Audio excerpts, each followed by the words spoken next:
to discuss the renewal of Challenge Charter Academy renewal. And with that, I'll turn it over to Dr. Matthews. Thank you, Mr. Chairman. Good afternoon, ladies and gentlemen of the board.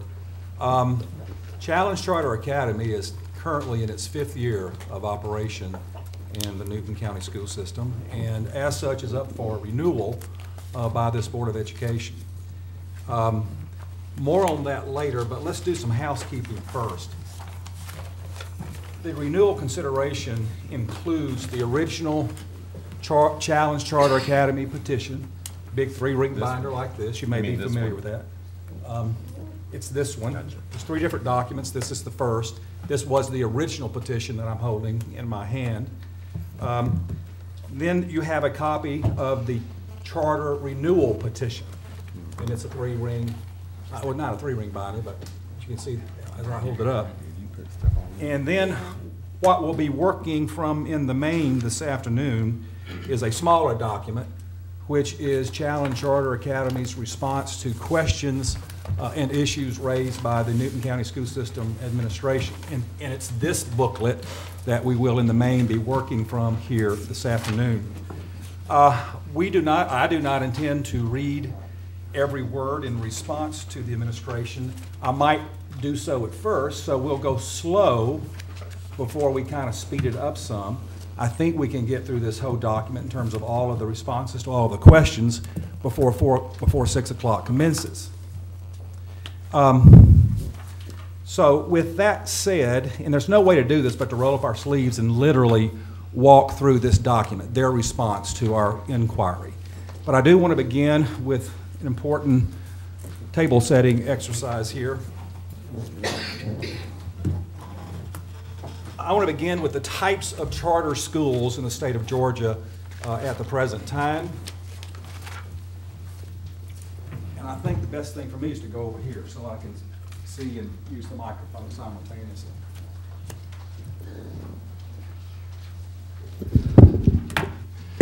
There are startup charter schools defined as a charter school that did not exist prior to becoming a charter school. Startup charter schools are often grouped by their authorizer.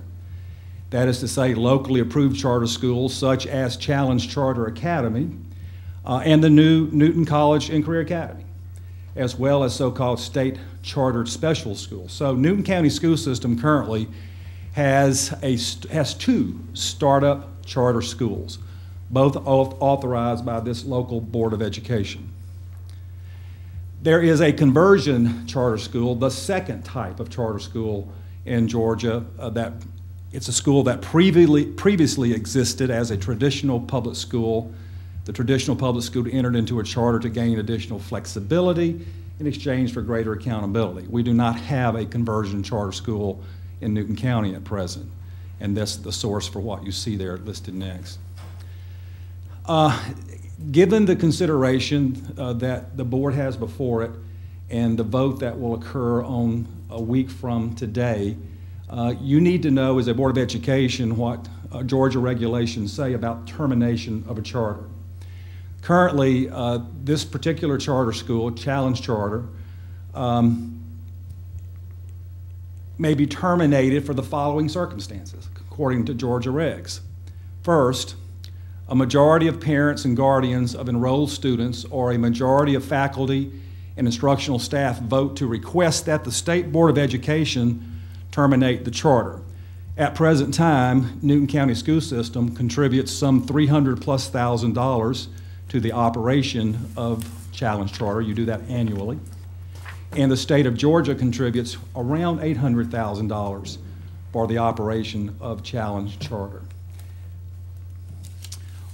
Charter can be terminated if the State Board of Education finds that a school has failed to adhere to terms of its charter, has failed to comply with generally accepted standards of fiscal management, or has violated applicable laws, or finds evidence that the continued operation of the school would be contrary to the best interest of students or the community.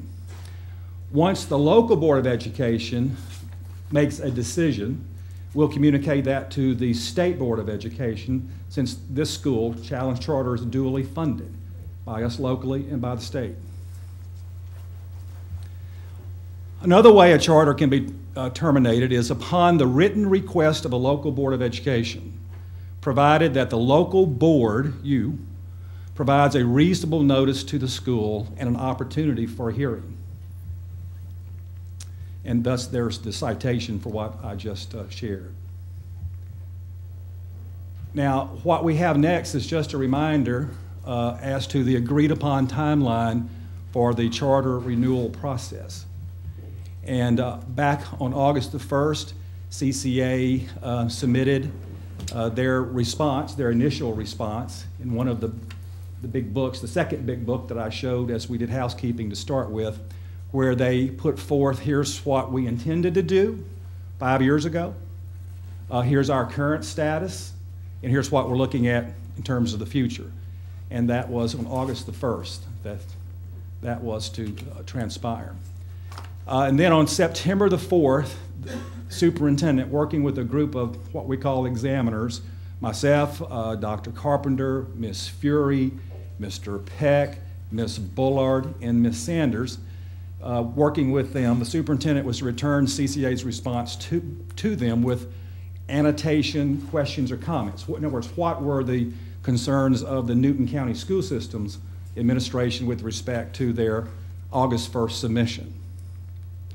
Then on September the 17th, we returned further response to the, CCA returns further response to the superintendent's office, clarifying examiners' questions or comments. And that's the booklet that we'll be working out of tonight, this afternoon. It's that thin booklet. So what were our questions as a NCSS administration and what was CCA's response? That's in the main what's before us this afternoon. October the 9th, evaluation report. That's what we're about here tonight. This is sort of an evaluatory meeting looking at their response. The board votes a week from tonight, October 16th. If the board votes no, that is to say, if the local board here votes to non-renew the charter, then there would be a hearing by Georgia regulation that would occur on August 29th, but only if you vote to non-renew. And then the very next day, October 30th, if the board votes to non-renew, the NCSS administration communicates that decision, the decision of this Board of Education, to the Georgia Department of Education and to the State Board of Education for their consideration. Okay. So that was the agreed upon timeline that Ms. Worthy and members of the Newton County Administration worked out. Okay. And I will point out that Ms. Worthy is, the principal of Challenge Charter, is in the audience. And as we go through this, we may turn to her for questions or further clarification. So turning in our booklet to the first question, which is on page 3 of the booklet. And as we begin, I will tell you that as of this afternoon, Challenge Charter Academy enrolled 62 male and 43 female students for 105 students total as of our computer information this afternoon. And so again, I said I'd start slow and then maybe speed it up. I won't read every word, but we may begin that way. So the first question from the group of examiners was this. This goes back to the original petition. In the original petition dated October 17th, 2007, and signed by Cindy Simpson, charter petitioner, the academic program, page 8 of 16, was described as the recipient of significant support from Project Adventure, a national nonprofit with a large youth service program in Covington, Georgia. CCA's renewal petition acknowledges that Project Adventure had committed to providing 15 guidance counselors annually to CCA and offering funding and in-kind services. The renewal petition goes on to say that none of these commitments materialized. Given this, please clarify further as to what happened with the original charter petitioner. Further explanation is warranted for a clear history. Additionally, with Project Adventure out of the picture during a substantial time period of the current charter, how would you describe the academic program that transpired in the absence of the original petitioner? And then the response from CCA was this. In the beginning, when the school was established, Project Adventure provided some counselors during year one, which were in-kind services supported by them through the U.S. Department of Labor grant. The counselors that were provided were not present on a daily, but periodically. They were not present daily, but periodically. These services were not sustained by Project Adventure after year one of the school. Although Project Adventure was present after year one until February 2012, continuing with their response, they stopped providing program services related to adventure education after year two, that would be 09-10, due to the funding cycle of the U.S. Department of Labor grant. Teachers at CCA during year one and two were trained on the program implementation of experiential adventure education.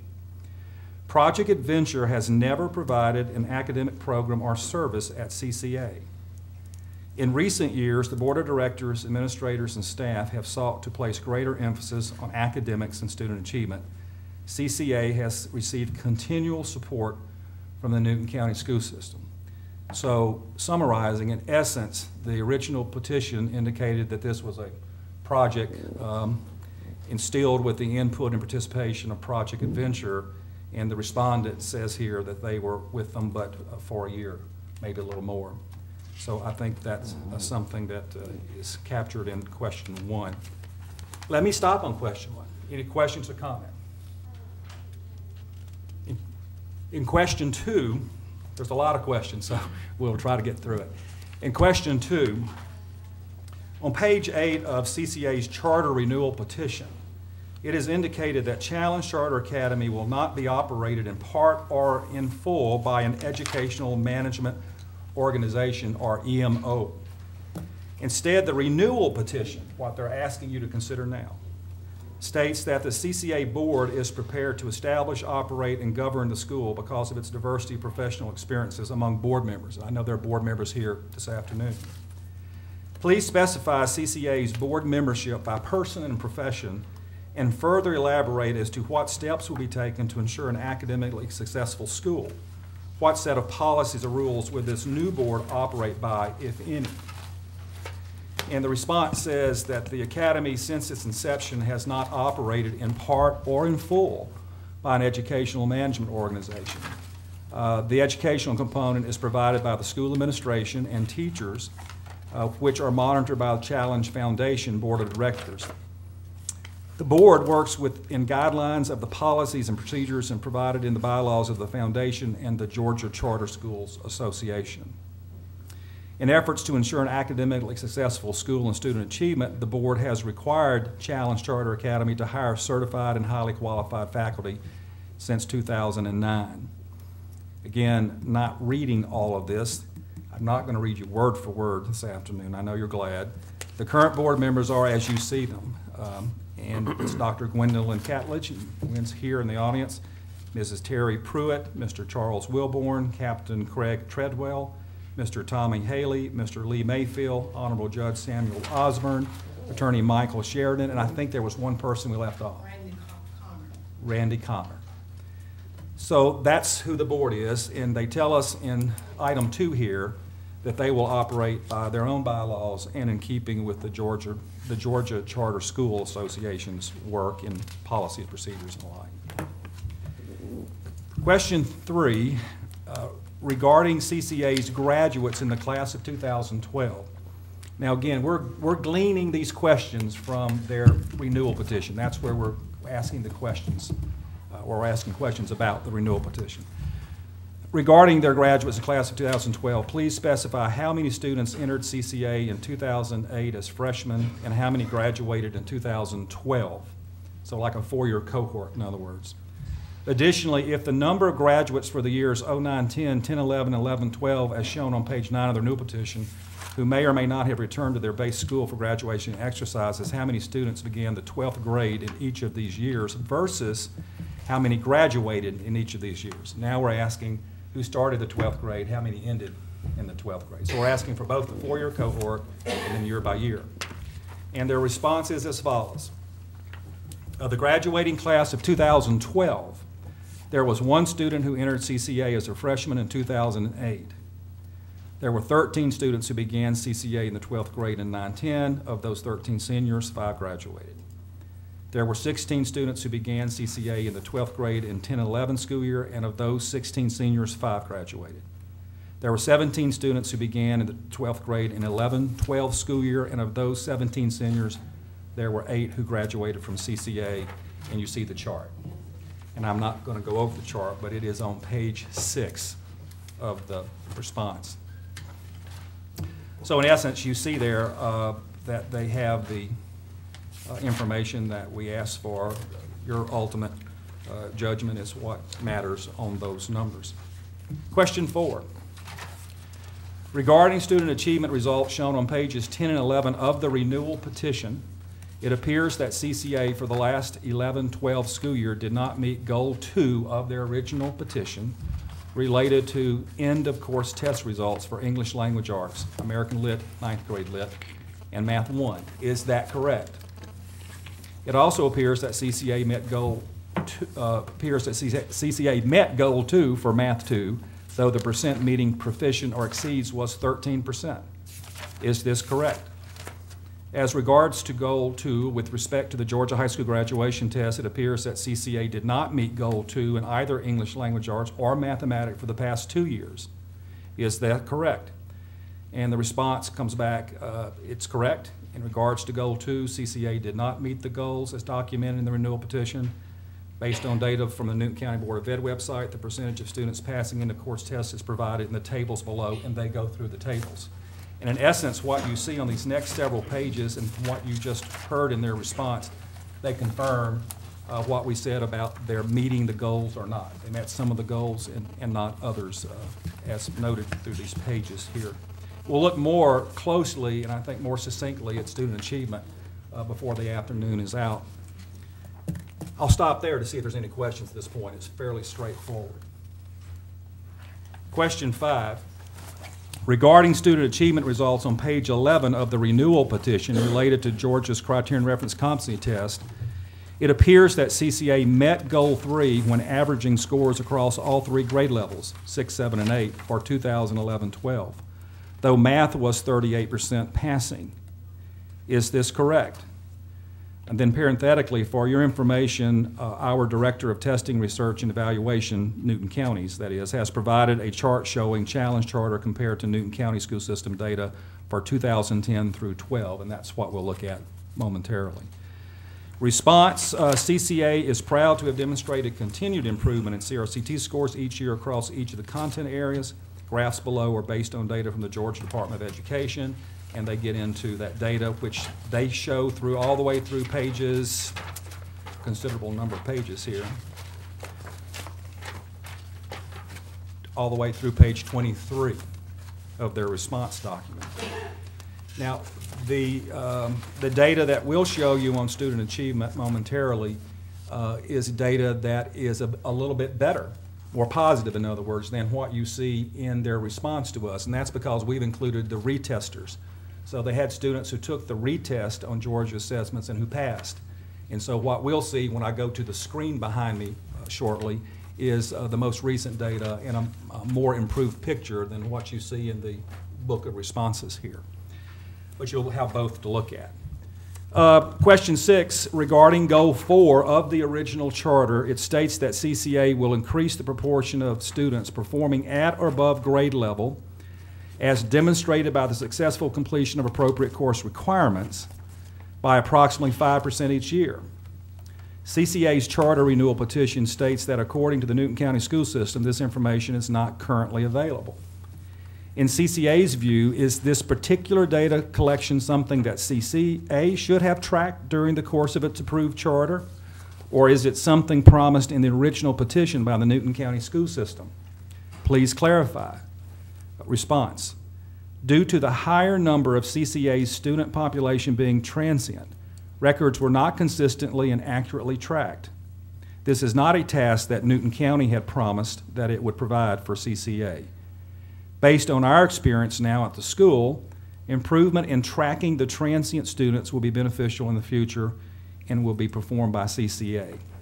So in question 6, on that particular Goal 4, we don't have the data to respond further. Question 7. Regarding Goal 5 of the original charter related to decreasing the proportion of CCA students absent from school 15 or more days by approximately 5% each year, it appears that this goal was not met for the past 2 school years. Is this correct? Response, yes, it is correct. CCA currently has a system in place to track students and notify parents and appropriate authorities as students are being absent. Ongoing conferences are conducted with students to reinforce the importance of being in school. Question 8 regards Goal 6 of the original charter, related to decreasing the number of student behavioral incidents involving CCA students by approximately 5% each year. It appears that CCA met this goal in 09-10 and 11-12, but not in 10-11. Is this correct? And they confirm, yes, that is correct. Question 9 regarding Goal 7 of the original charter related to documenting a recidivism rate each year among adjudicated CCA students that is at least 5% lower than that year's rate for juveniles with similar offenses served by the Georgia Department of Juvenile Justice. It appears that CCA does not have any data related to this goal given Project Adventure's departure from the original charter. Is this correct?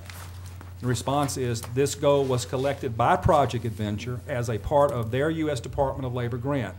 CCA does not have access to that data since it is the proprietary information of the grantee.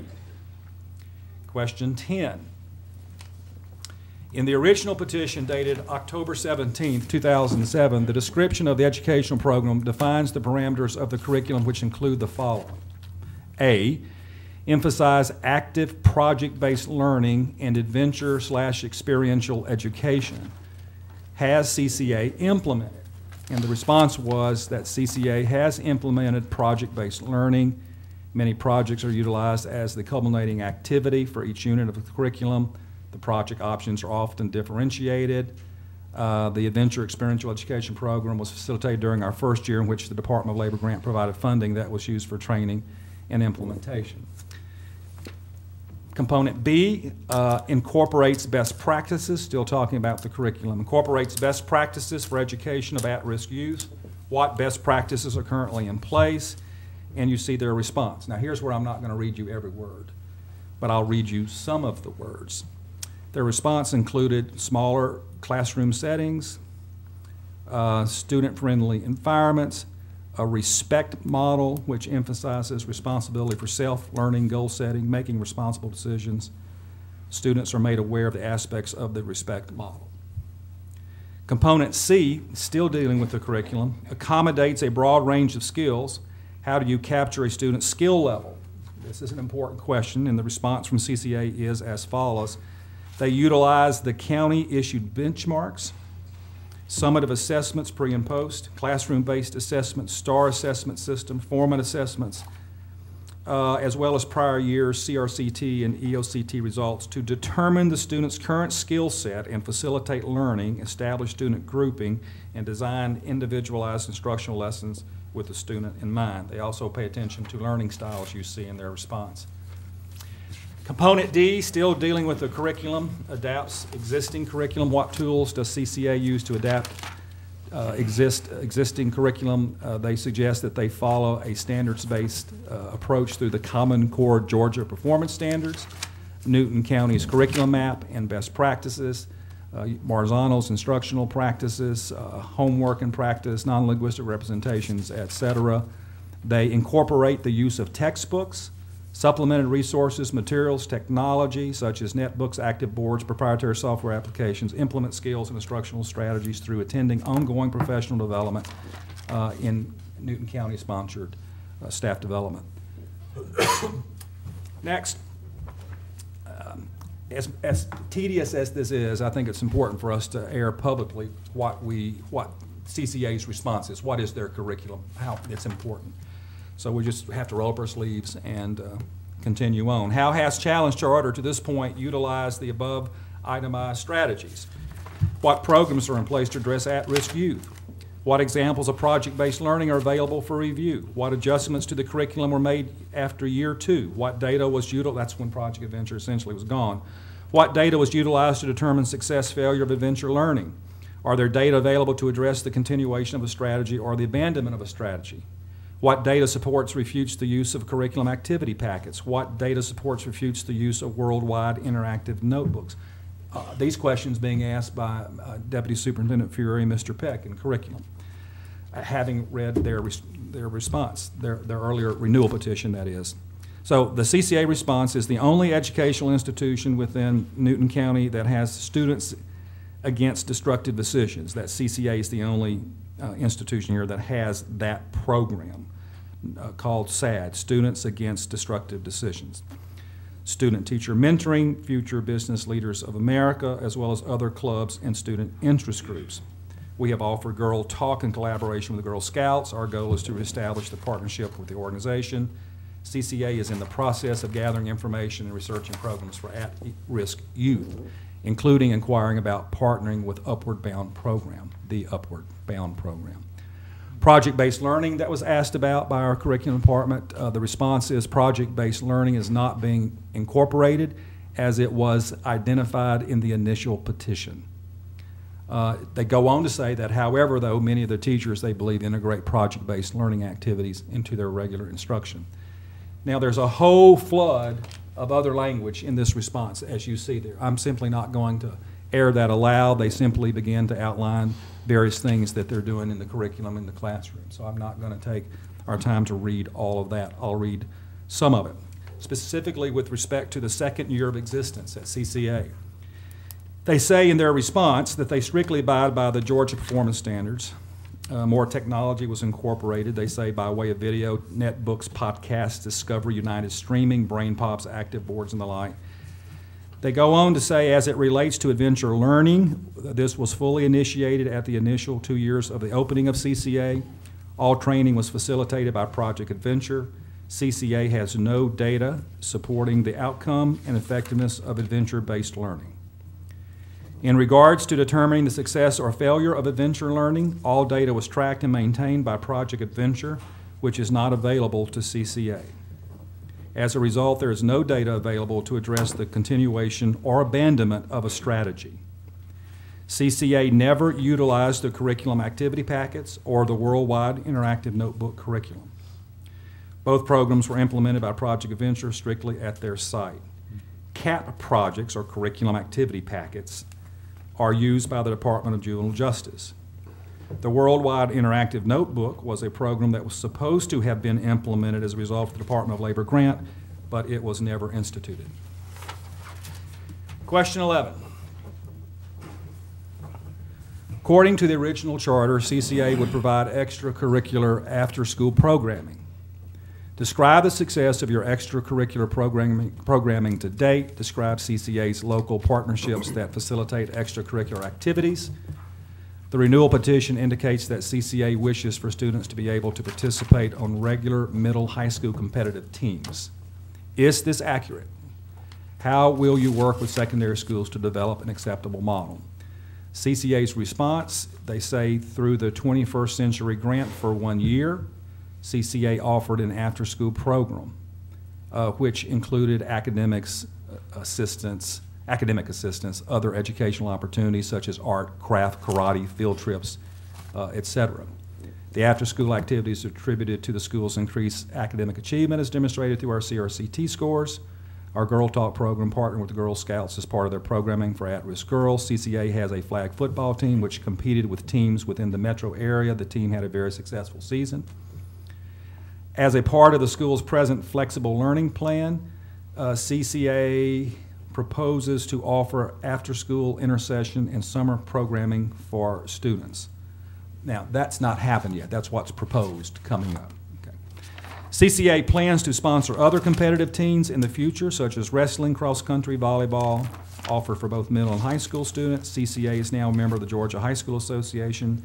Due to the need to focus on academic achievement, CCA decided to postpone the rollout of its athletics program for this school year. It goes on to say, in order for students to participate in regular middle high school competition teams in future, CCA will work with local secondary school athletic directors and coaches. So that's futuristic as well. And it says CCA's athletic director will collaborate and work with other athletic directors within the county. All right. Question 12. Students who enroll at CCA were to be engaged in the Student's Career Option Plan, which included their own individual checklists with the requirements that they must achieve to graduate high school. Are samples of the students' portfolios available for review? And these are questions from our curriculum department, once again. How did this plan impact graduation rates?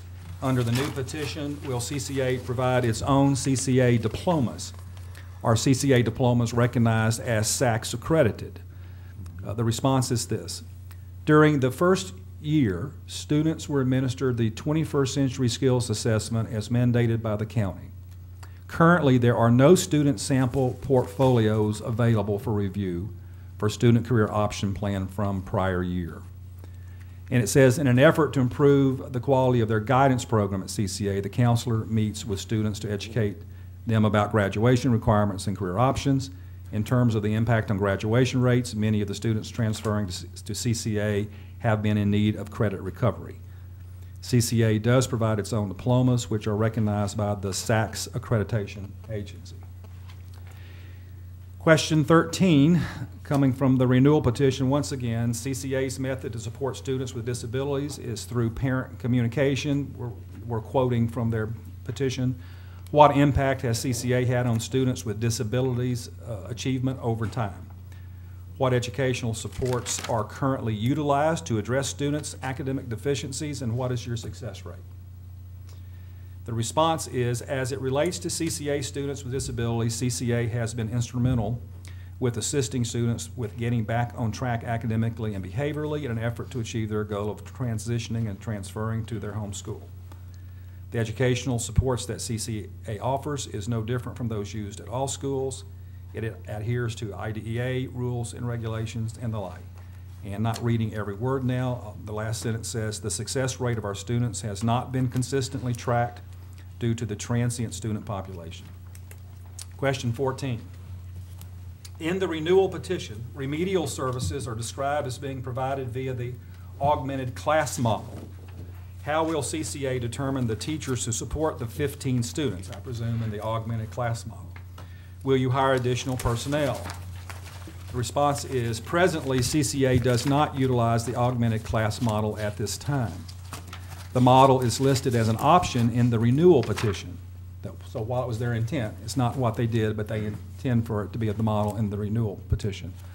When adopted, the teacher will be identified by qualification and experience. The hiring will be determined by the need at the time. Question 15. When addressing performance-based goals and measurable objectives, how has CCA developed individual academic and behavioral goals? What rate of improvement has been documented for each student enrolled in CCA each year? How has this data been captured and addressed? The response is CCA has and will continue to utilize the ThinkGate program to assist in identifying students' academic deficiencies. Teachers also meet as a grade level to address and identify behavioral concerns. Teachers have multiple conferences throughout the year with students. Teachers are trained in the RESPECT model, utilize goal setting. Finally, CCA has not captured specific data, but do utilize the Infinite Campus to retrieve data and information. Question 16. The original charter dictates that portfolios are utilized to track student progress as an assessment measure. Do such portfolios exist? How has CCA measured the success of students at meeting specified individualized goals developed during the enrollment process when checklists were used to identify student goals? How has CCA used assessment results to improve student achievement? What adjustments have been made over the last 5 years? Response is this: there are no portfolios being used at this time to track student progress as dictated in the original charter. In an effort to improve achievement, CCA analyzes results from CRCTs, EOCTs, benchmarks, and the like. They use our ThinkGate to help them do that. CCA also obtains information from classroom assessments, observations, conferences. Question 17. In the renewal petition, CCA indicates that it will use ThinkGate as a tool. Does CCA intend to purchase ThinkGate, create benchmarks, and maintain the system? The response is CCA has already purchased ThinkGate. Teachers have completed initial training. The faculty uses this tool to create, administer benchmarks and classroom assessments. ThinkGate is also used to analyze testing data to assist teachers in determining which areas of content require readdressing. CCA is presently planning for a second training. Question 18. Currently, the Newton County School System provides CCA students with student handbooks. The CCA renewal indicates the NCSS Code of Conduct will govern student behavior. Are there plans in place for CCA to purchase handbooks so as to provide students with the Newton County School System Code of Conduct? Response is, in the past, CCA has purchased their handbooks through Pride Enterprises. This school year, NCSS issued handbooks to the school. CCA plans to continue to purchase their handbooks through Pride Enterprises. Question 19. The renewal petition indicates that CCA is waiving specific NCSS practices relative to awarding credit. How will CCA ensure students moving between the regular high schools and CCA understand that requirements differ? For example, CCA is requesting a reduction in required courses. If a student returns to the regular high school, he or she will have to meet the NCSS graduation requirements in order to be awarded an NCSS diploma. Response: if such a waiver is approved by the local and state boards of education, students will be informed of the requirement difference during the admission and/or withdrawal process.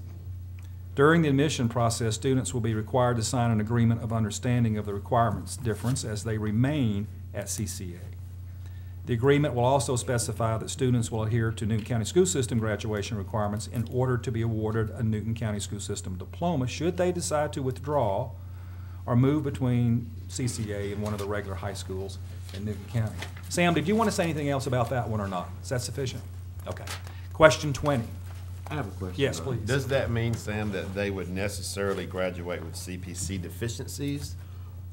Or do we have any at the three normal high school or traditional high schools that graduate with CPC deficiencies now? Sure. Yeah. Okay. There is a foreign language or something. Right. Specifically, when some schools change their requirements for entry.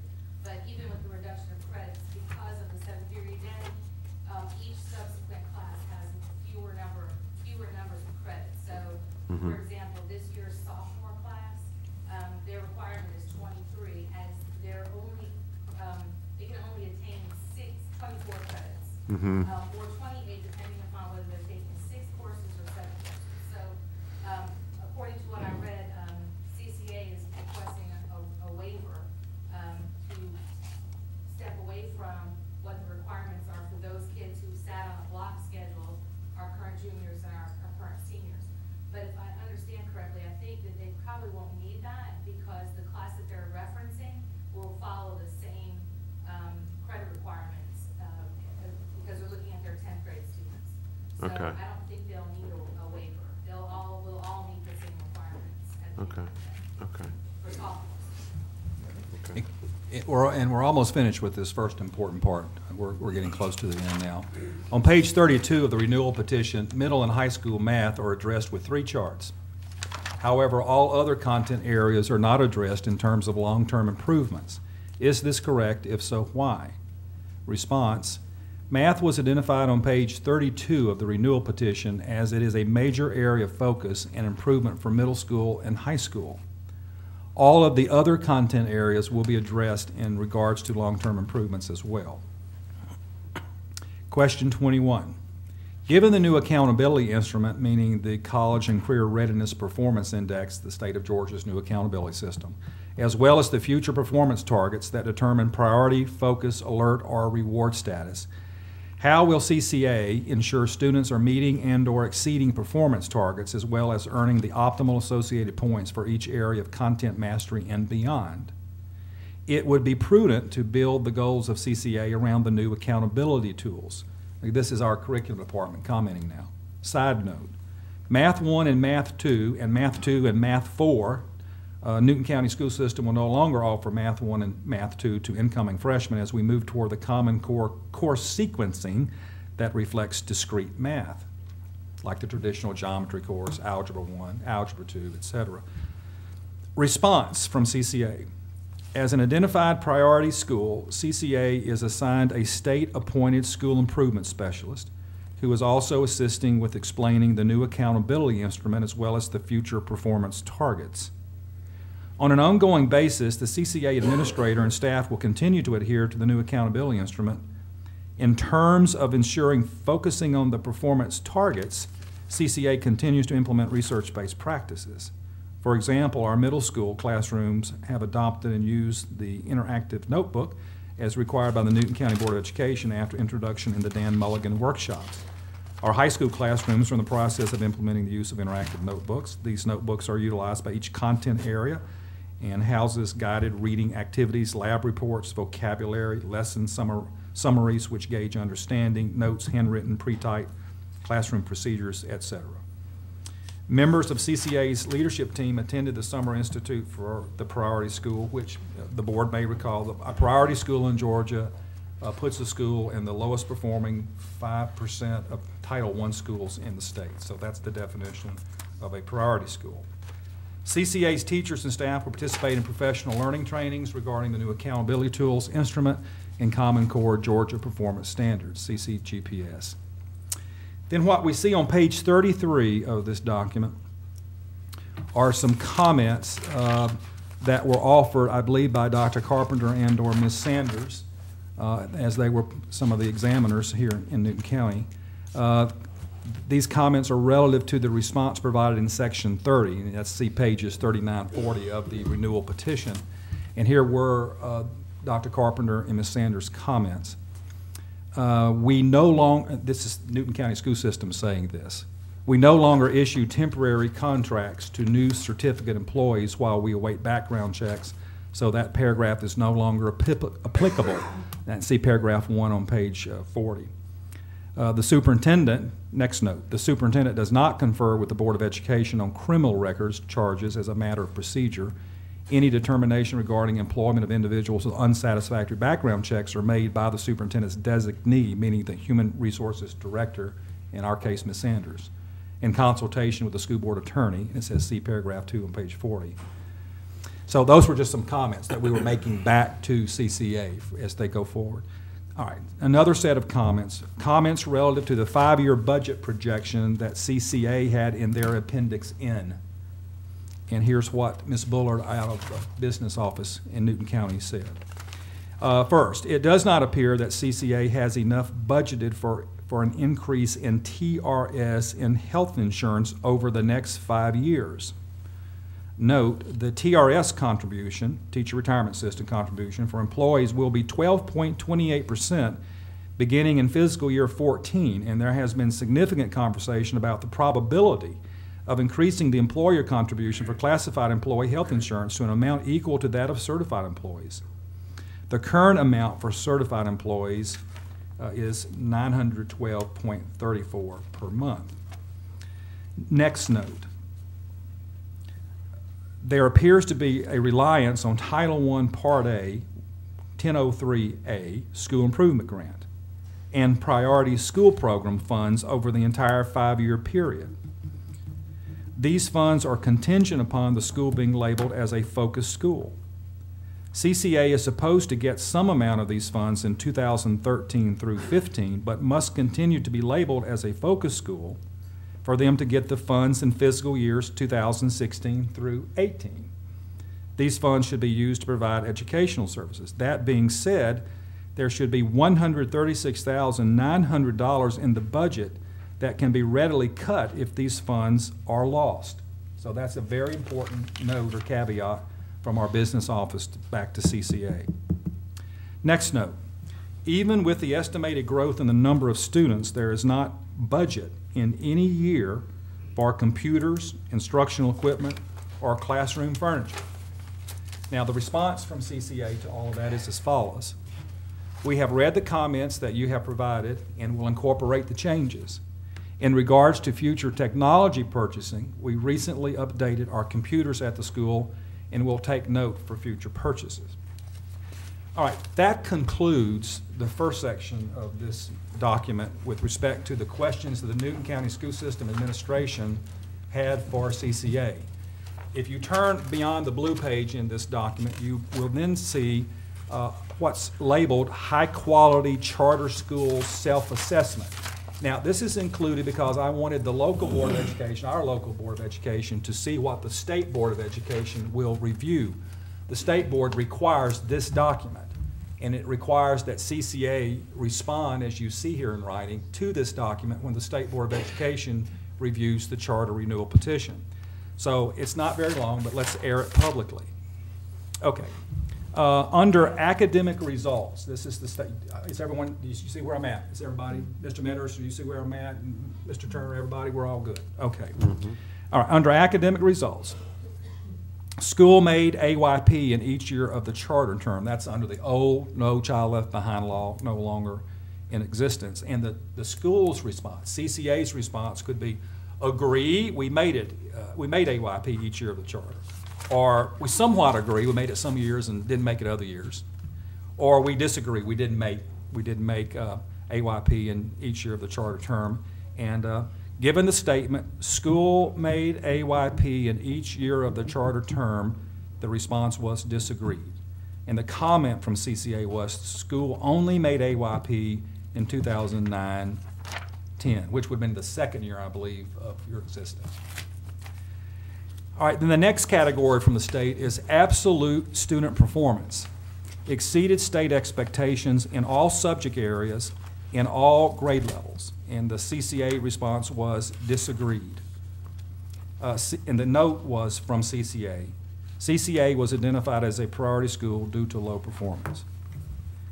The next is student growth. Student performance grew on average at least 1.26 grade levels during the school year. And the response from CCA was somewhat agree. And I guess Ernetta would have to clarify that for me to understand exactly what that means. Ernetta, do you know what we were making reference, somewhat agree? Well, there were, throughout the years, we did make some gain, but we didn't make it to the degree that you specified specifically in all content areas. Got it. Then the next component, as you see there, comparative student performance. School performed better than their district and/or state on all state tests by subject area and grade level, and CCA's response was they disagreed with that statement. And it says their comment is overall improvement trend since initial testing in 2009. Okay, the next page in the state document deals with financial sustainability. That was academic performance, that was results. Now we get to financial sustainability. School has a balanced budget for current school year with realistic assumptions, and again, somewhat agree is the response. And Ernette, I'm going to ask you to comment again, if you would, on that. School has a balanced budget for current school year with realistic assumptions. They're not specific, but there are assumptions that our auditor and now our CFO is working with to make some realistic assumptions for us. Right. And I presume that would include some of Ms. Bullard's earlier remarks in this document, pointing out some of the fiscal issues. School has created a balanced budget for the duration of their proposed charter term. The budget uses realistic funding assumptions, and CCA's response is they agree with that, just as Ernetta just indicated. Financial reserves, meaning cash on hand divided by average monthly expenses, is greater than or equal to 3.0. And they disagreed with that, and that's standard 3.0. School does not have money on reserve. Next component, school has a qualified CFO that meets Georgia DOE minimum requirements. CCA agrees with that statement. School has limited debt or sustainable debt service with no delinquency. CCA agrees with that statement. School always meets Georgia DOE and local board financial reporting deadlines, and CCA agrees with that statement. The next page is governance capacity. All of the following were agreed to by CCA, meaning CCA said yes to all of these. Governing board contains a variety of stakeholders, reflects diversity. Governing board meets at least 9 times a year, complies with open records request, open meeting laws. Board limits involvement to governance and oversight, does not stray into management. Governing board receives regular updates on academic, operational, financial progress of the school. Governing board has an active governing board recruitment plan. Governing board participates in regular governing board training each year, and it's a yes in response to all of those. The next category from the state of Georgia, and the last category in this particular state document, deals with legal and regulatory compliance. The school has no issues associated with federal title programs or special education, and CCA agrees with that statement. School has had no issues with compliance with Charter Schools Act rules, guidelines, or charter contract, and CCA agrees with that statement. Schools' lottery and application processes are fair and legal, and the response is non-applicable. School is incorporated as a Georgia nonprofit if applicable, and CCA agreed with that. School participates in a teacher retirement system and makes payments on this, and the response is somewhat agrees. And Arnetta, you might want to comment again on that one. We just had 1 or 2 times that we had to be reminded to send them payment. Okay. School's EMO, meaning Educational Management Organization, if applicable, does not employ teachers, and it's not applicable because you're not an EMO. And so that concludes the state document that the state board looks at. There is a spreadsheet towards the back, but mine did not come out such that I could particularly take note of it. I can't read it. I can't discern so much of it. Maybe we'll get a clean copy of that last part in that document. But now I need to go up there and finish before we turn it to the board with the following PowerPoint, if I can get to it. Oh, okay, good. Bring it up, bring it up. You want to tell us what it means? Or Ornetta, you may want to come up and tell us what it means even, the spreadsheet. Turn to the board, please. The board's coming. Ornetta, if you don't mind, come up and kind of explain what this is. You have this in the back of your document. I can't make it out.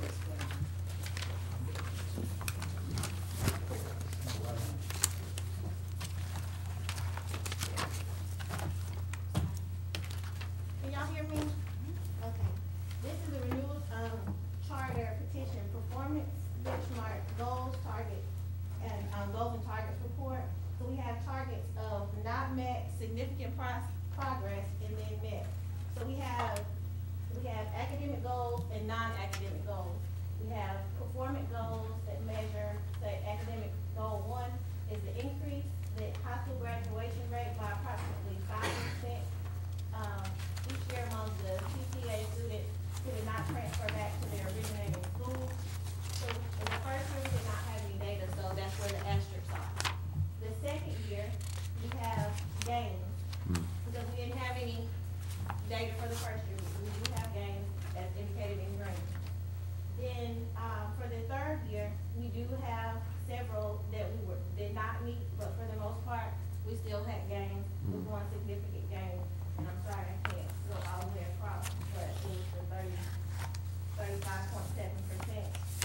So, I mean, we could just go through, these are all the different academic goals. We have academic goal 2, increase the proportion of CCA students passing the high school graduation test. Increase the percentage of CCA middle school students who meet or exceed standards in the 6th, 7th, and 8th grade CRCT. And then we broke it down to each grade level.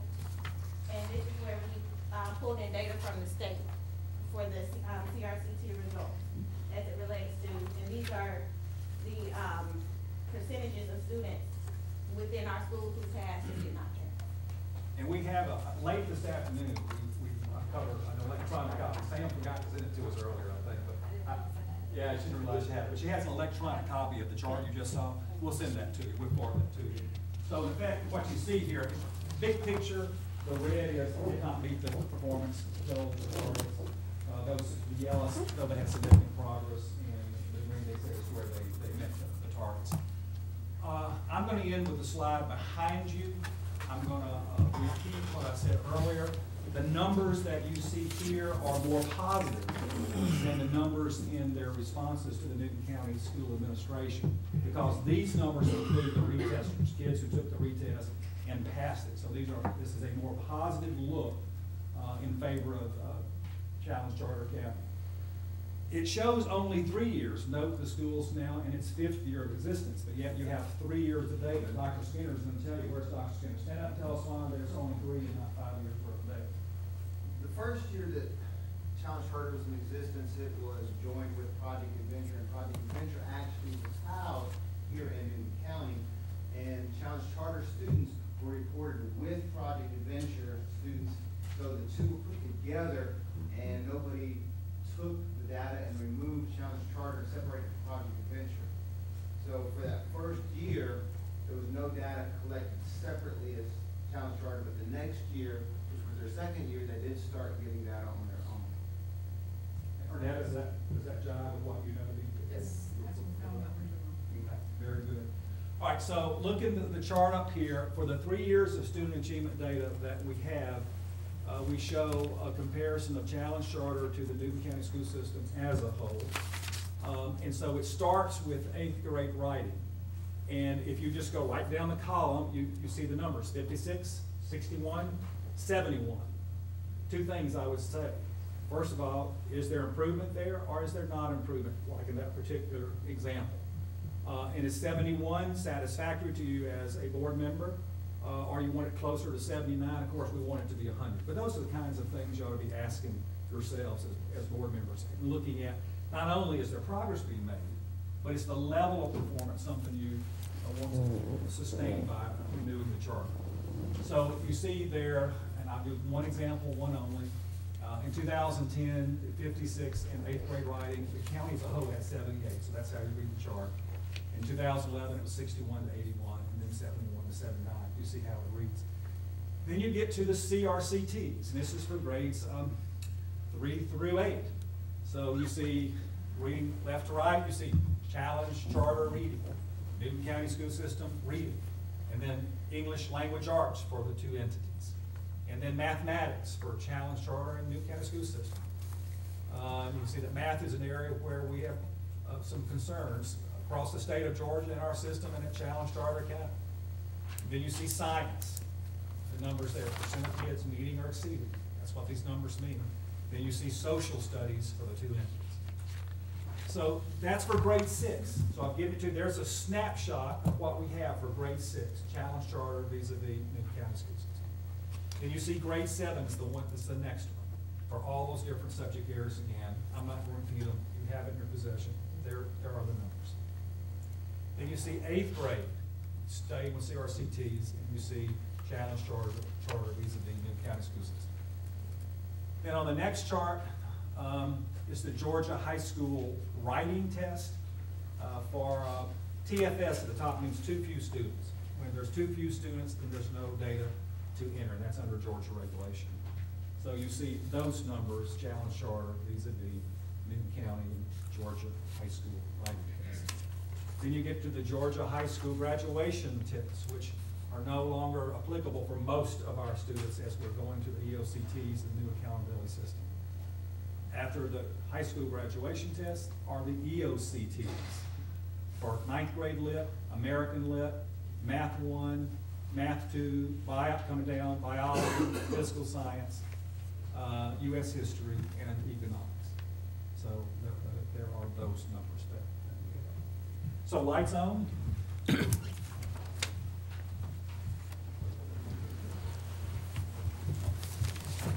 So ladies and gentlemen of the board, at this point, you have their renewal petition.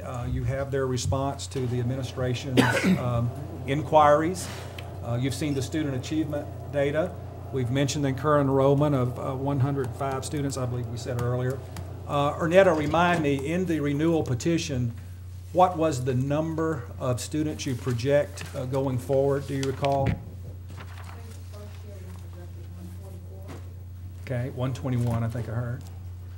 No, 144. 144.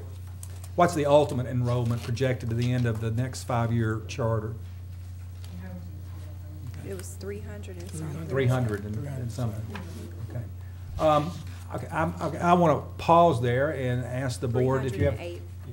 further questions or comments from the board. And I'd like to offer Ms. Worthy an opportunity to address the board following this presentation, which was rather tedious, but nonetheless, Ernetta, if you'd like to say something at this time, feel free to do so, and then we'll get to board questions and concerns. So it's just up to you. You don't have to, but if you'd like to, please. I think that I would like to address, but I also have a couple of teachers that feel like, I think that they too would like to probably have some comment. I think that one of the things that as I look back over the year, and one of the things that you had, when we had our first meeting, you addressed the fact that you want to know what was the original intent, where were we presently, and what was the future. And the feedback that I gave to you was that that was the best way that you could have set that up. Because one of the things that, as I was the original principal at the school, there was a lot that went on at the school. And in the petition, it talked about the fact that there was not, as I look back on the original petition, there was not a need, or I saw that there was strong focus on academics and instruction. And the whole sister company that we had at the time, those individuals, again, for whatever reason, it was decided upon at the original part, at the beginning of the school year, of the beginning of the start of the school, that they were going to depart. And at various times, and later on, the financial piece was then all to the school. And so as we saw things at the school, and we've got several of our teachers that have been there, several of the staff have been there along with the opening, as I was there at the opening. And if there's not anything that we saw the need for, was that it had to look more like a school. It had to get to the point that there was more of the instructional focus, as it needed to be pushed even further than where it started to be. And so where we are today is that, yes, I see the numbers on there, but I can't but say to the board that one of the things that we know going forward, if there's not a focus that we have, instruction is our focus. And it is our goal to take that to the level that it needs to go to. But the numbers are the numbers as we look at the past and as we're trying to go forward. We've got some committed teachers, and we've got parents and students that we feel love the school. Not a competition, but just another resource for the community. And so that's all that I needed to say at the time, unless there are specific questions. Thank you. Board members, it's all yours. Yeah, I have a question. During the duration of a student's assignment there at CCA, what is the shortest period of time that that student will be there, and the longest length of time that that student will be there? And the purpose for asking that question is because I find it somewhat difficult to determine the progress of the CCA if these students are not tracked when they get back into the public school. So these numbers can be skewed somewhat if you can't track how that student is they're performing once back into the regular school system. Can you answer that? Yes. Mr. Turner, let's start with the beginning part of your statement. They're not assigned to the school. Students come there, it's a school of choice. Yeah, I know, yeah. And so there's no assignment. It is our hope and our goal that many of our students that come to us, that they stay with us. So it's not a school that, and Mr. Berry works well with us. And when, in the beginning, I want to say year 2, he made it clear, and Newton County School System with the tribunal piece, they made it clear that it would never be a school that they would use as a means of a tribunal hearing. So therefore, that cuts out the fact of them being assigned. It is a school of choice. Every one of our parents here, all of our students come to the school because it is a school that we choose, that they choose to attend. In terms of tracking, the petition questions definitely gave light to a lot of stuff that we needed to get in place. One being that of tracking. And that is definitely something that we have in place now going forward in terms of tracking our students and identifying who's there, when they're leaving, and keeping more data on that particular piece. And I guess the reason I asked that question is because if they choose to come there, the majority of them have some deficiencies. Am I correct in making that assumption? Okay. Yeah. But the reason for them being there, there is a reason, could be credit recovery. Am I correct? No, sir. No, sir. See, we've been under the impression that that was.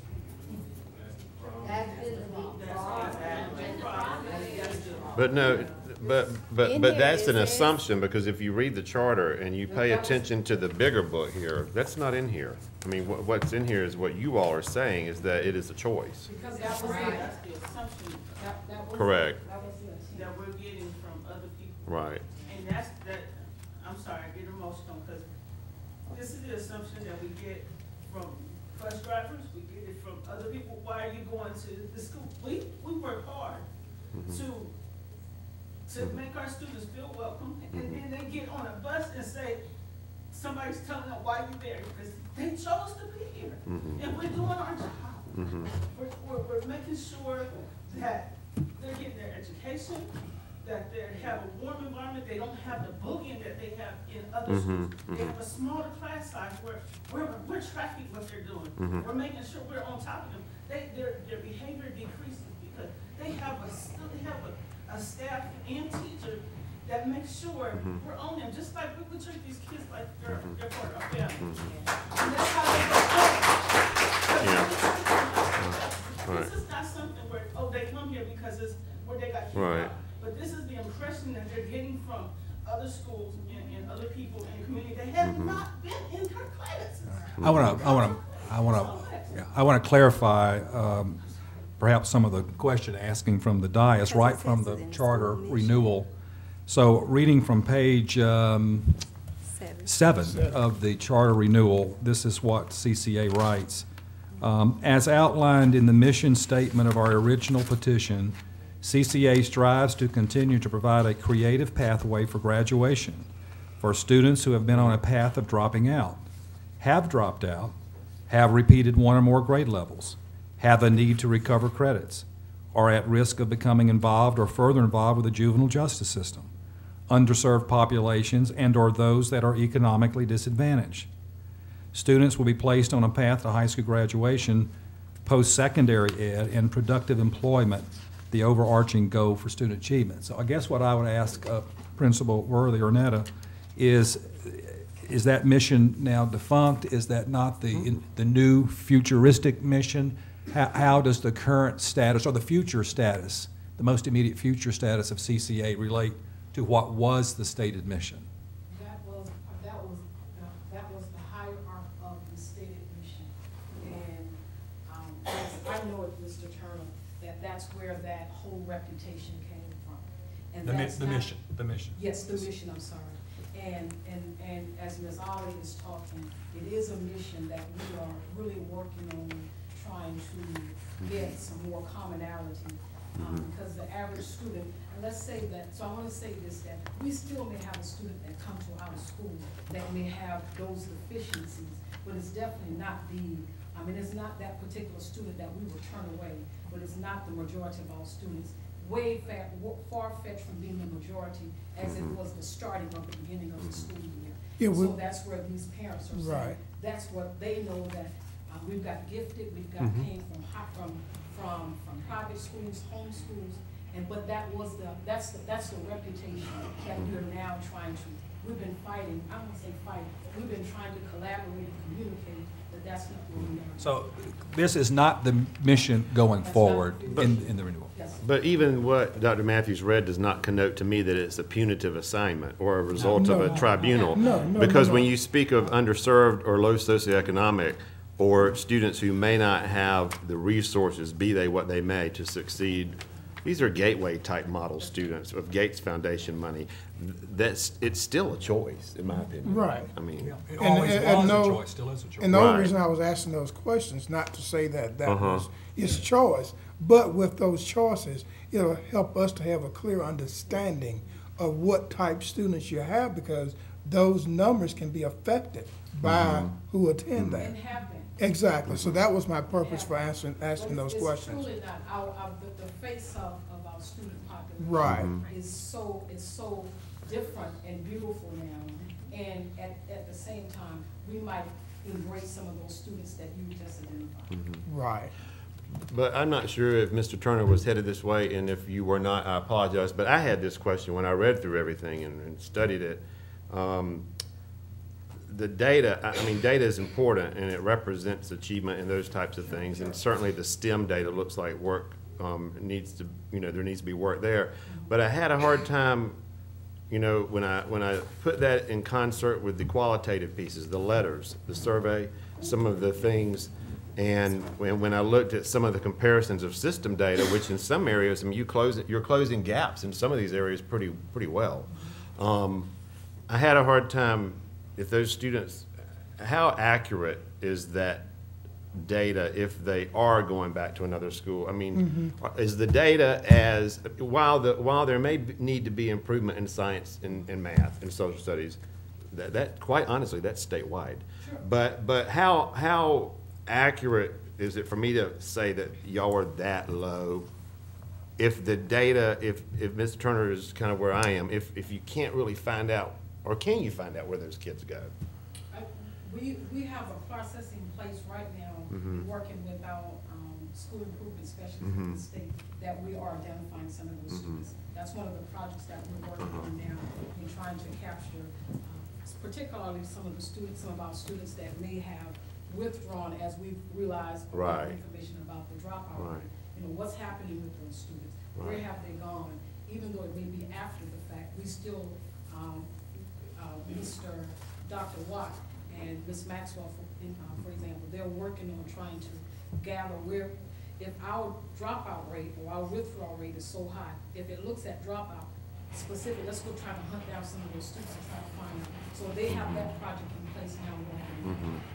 Let me ask you a question, and I've been to the academy, and I've sat down in Mrs. Maxwell's office for a long time, and I saw her in here earlier. I don't know if she's still here, but when I read through all this, I could not help but it just kind of stayed in my mind that because of really external forces, for lack of a better word, with Project Adventures kind of going away and those dollars, that created really a hardship, or did it not? I wanted to hear from the administration or from the school how the absence of Project Adventure, which I understand wrote or crafted the original charter, is that right, from what I read? How that loss has impacted, because when you look at a new state scorecard, GCC RPI, and you look at integrated and discovery math and all these changes in curriculum, and then a big chunk of funding possibly going in support, how did all of that impact where these numbers are now? You're talking about from a budget standpoint? No, just from operations of the school and how teachers are able to function. I think that how Project Adventure was, members of Project Adventure were associated with starting the school. Right. So Project Adventure never, it don't go on record that they started the school. There was a close affiliation in terms of the intertwining of them, in terms of starting the school. The 1 year that it opened, yes, there was the DOL grant, and that particular grant, which was not managed at all by the school, but was managed by Project Adventure, there were some intertwining of them to say that they were going to be providing services. I, as an administrator, do not feel that by them leaving, they took away a big part of the funding. I think for us, it has been better in terms of operation and in terms of a stronger foundation, in terms of a governing standpoint for us to move forward in terms of how we're going. So it wasn't that the grant was for 1 year. They got the grant for a second half of a year. I, an administrator, have yet to know what that was, because I had no involvement in the budget for those years. So where we are now is more solid and more accurate than what we were in terms of being informed. And let's not forget, even we have some dedicated teachers here. With the funding and resources we do get, we make it work. We be creative, we make things last. So what you're trying to say, where the resources and the money's come from. The money that we do get, the resources we're creative, we're making it straight and making it work for our students. So Ms. Worthy, for my efficacy, perhaps the board's too, but from my understanding, what should we refer to in terms of understanding what you foresee the projected mission of CCA to be? Maybe it's a page you could point to, or off the top of your head, or what have you. Because what I read earlier was a distinct mission of the institution when it began. That's the one that he's talking about, though, and I think that Mr. Turner was talking about, that it does have about the credit recovery and stuff. And it talks about that as it was initially. Improvement of student achievement and teacher effectiveness will be accounted by CCA. CCA will provide a safe, orderly, clean, and warm, nurturing, and inviting, yet business-like learning environment. And it says concurrently, this will instill value for academic success, creative expression, physical health and well-being, ethics, and good character for all students regardless of race, class, ethics, ethnic, social background, or religion. And then it talked about the one that was original. Because again, as I said before, it's not that we are, as we refer to the original petition, we still get some of those students and we invite them in. So that was as it applied for the original petition. Okay. But in the main, that is not the face of the majority of, that's not the majority of our population. your new mission, if that's the right term, is what you read just Yes. now. It's the Okay. first paragraph. Yes. Okay. And again, I want to reiterate the fact that my purpose for asking that question is in line with what Mr. Mathers was talking about. That is, we want to make sure that your numbers are accurate, because this is a very important decision. And we don't want to make a decision based on inadequate numbers. We want those numbers to be factual, because if there's something in place that's going to reduce your numbers and make your stats look bad, we'd like to know that, so we have an understanding when we look at the big picture. We still have some of those populations. I think it's a fair. I have some questions, if I may. Okay. And I'm sorry if I jump around subjects, but I kind of got some Post-it notes here and there throughout my documents. Okay, so the first question I have actually is related to our enrollment report. So that's not going to be in any of the documents that you submitted. But if I'm looking at the enrollment, and I just skipped around in a couple of months. So the first month I did was like September 8th, 2011. And the total school enrollment was 108 students, so this was last year. And in 6th grade, it was 8 students. In 12th grade, it was 10 students.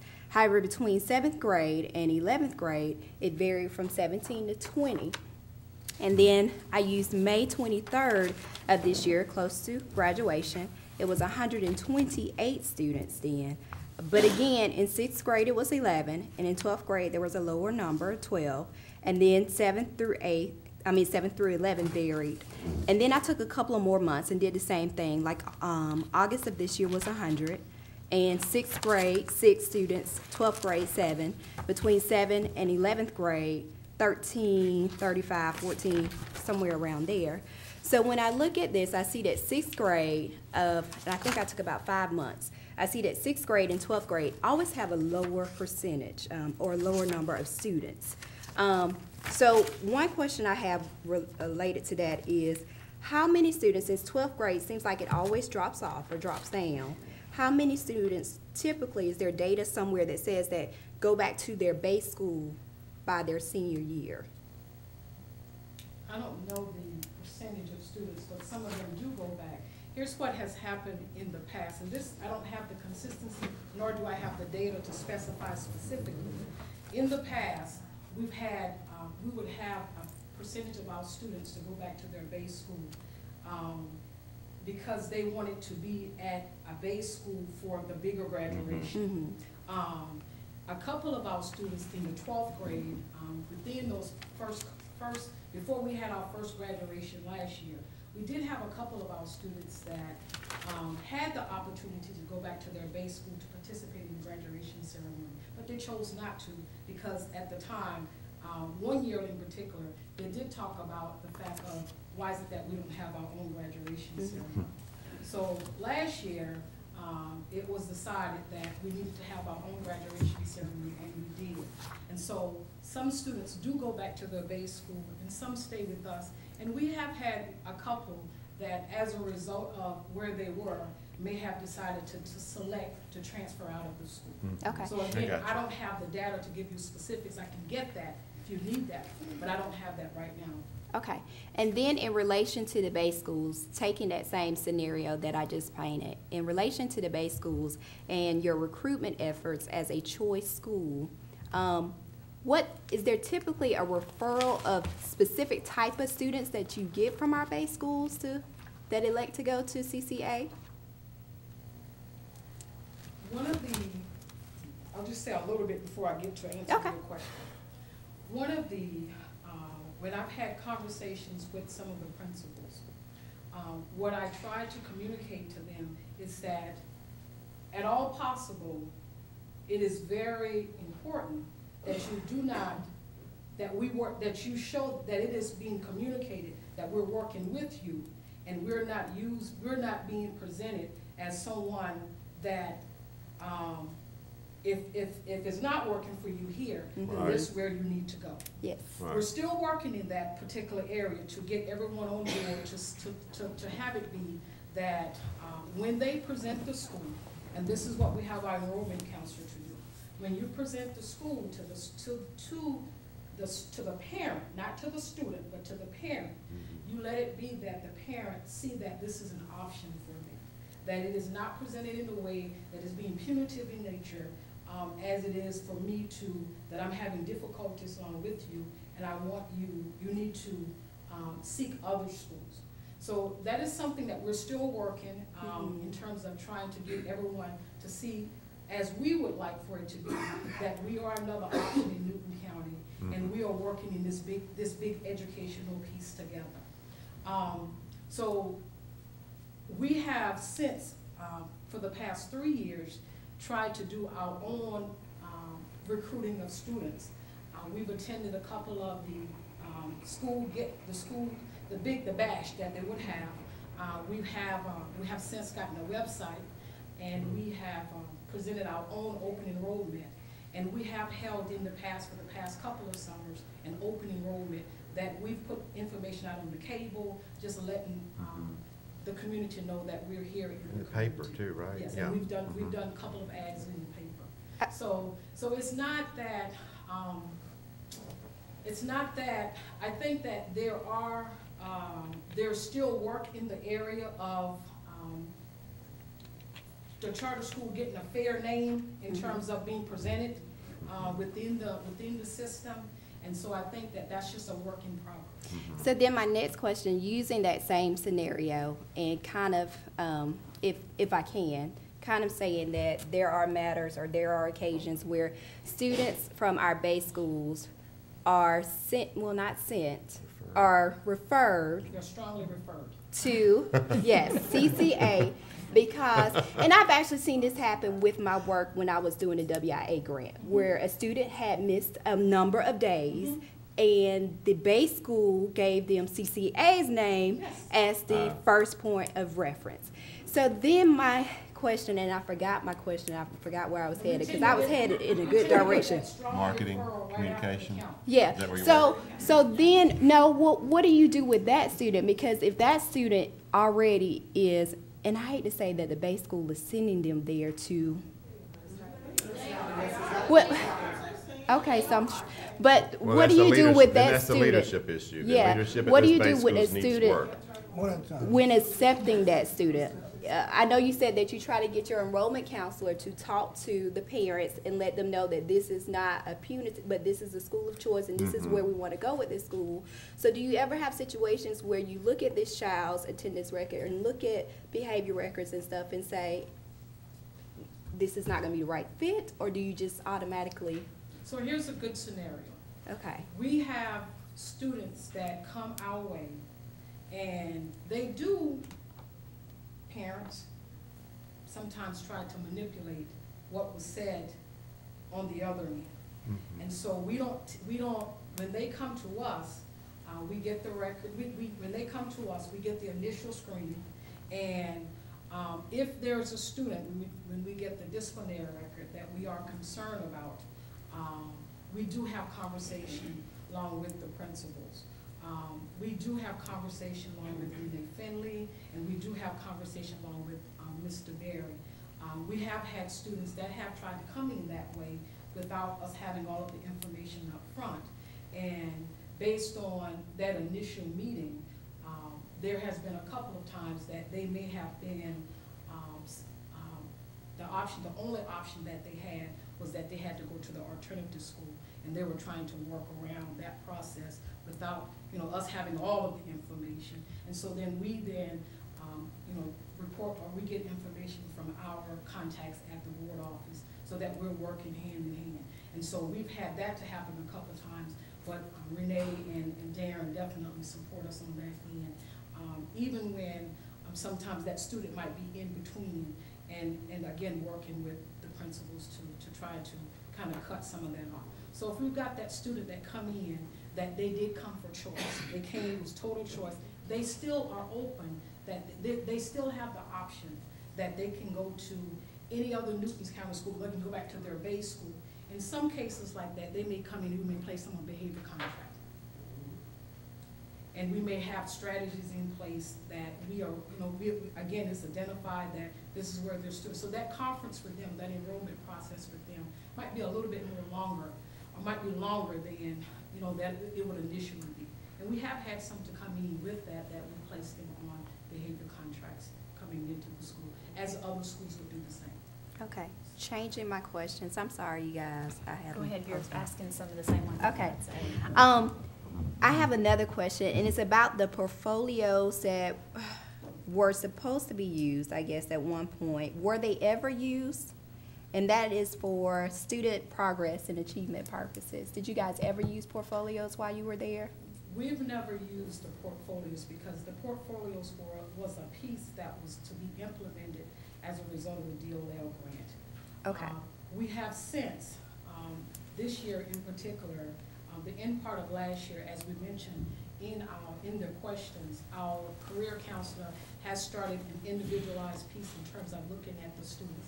We're in the process now of starting it may not be the word portfolio, but we're starting an individualized piece that we are identifying all students, looking at their data individualized, and we're starting our jury process with our students, that every student's data is going to be in a folder.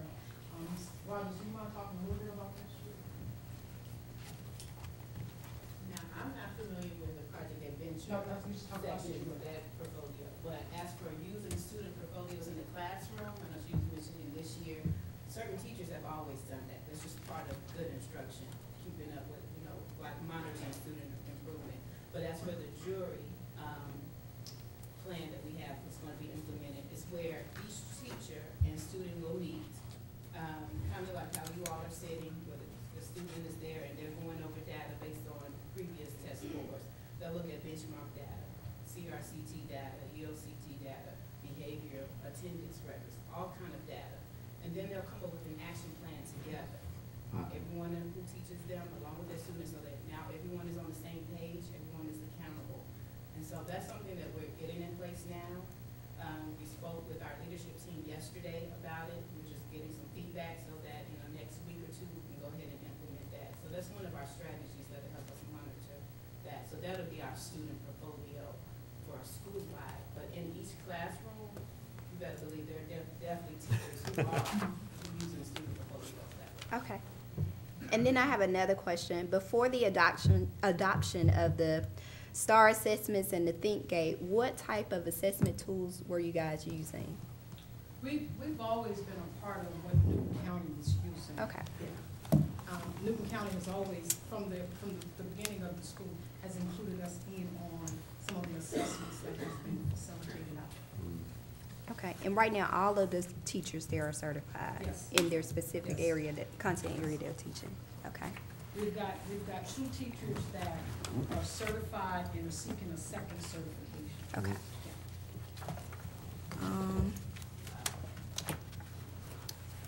And then I have a question. It's on the petition.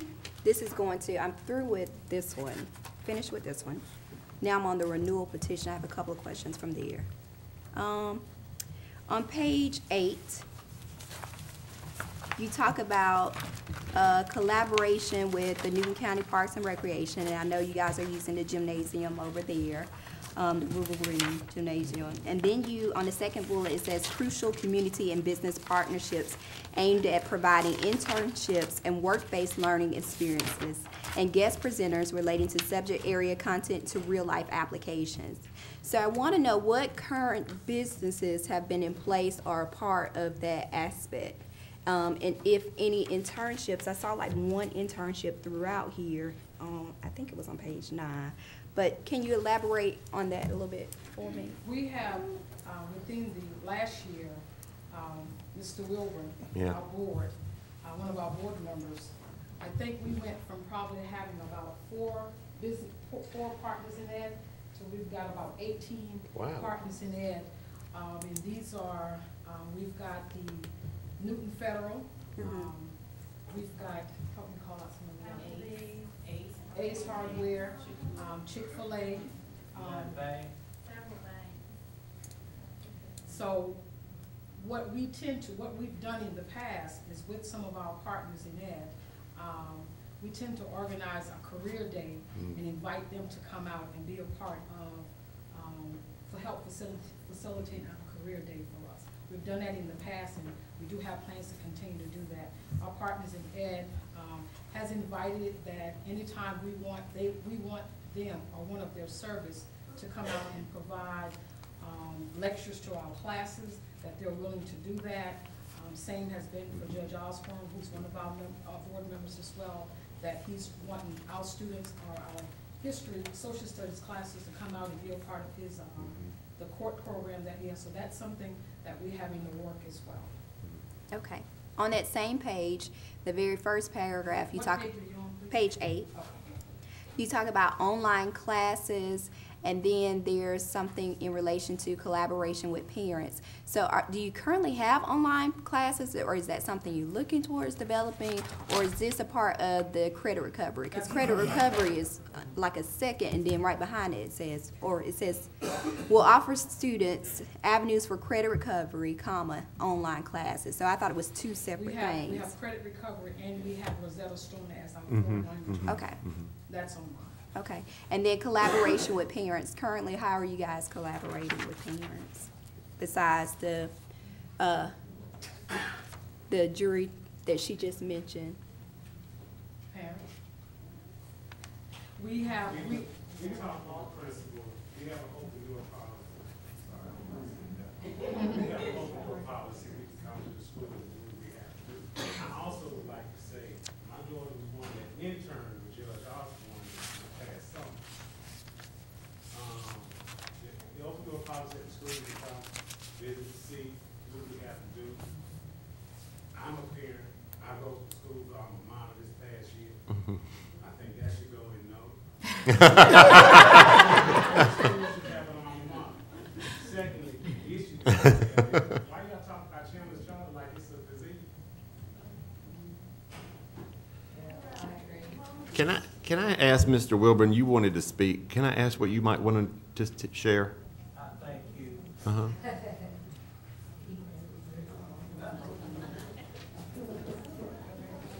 To all the board members and any dignitaries in the building and the visitor, good afternoon. My name is Charles Wilbur, and I work with all the schools in Newton County.